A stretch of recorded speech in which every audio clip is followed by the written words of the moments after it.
โอ้ปลาลูกคอกปลาลูกคอกนี่ปลาลูกคอกโอ้ตั้งร้อยพัน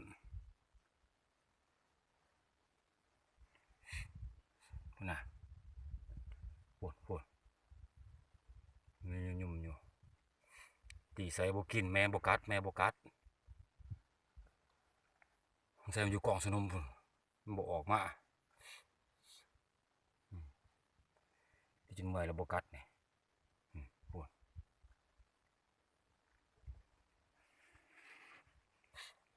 เฮ้สอดตั้งไป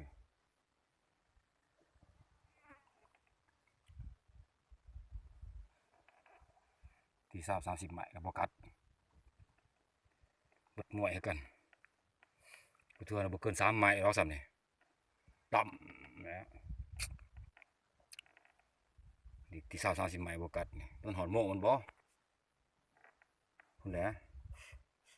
นี่ก็1 โมง2 โมงคนนะโมงพันคนนะแดงๆสามหัวไปทู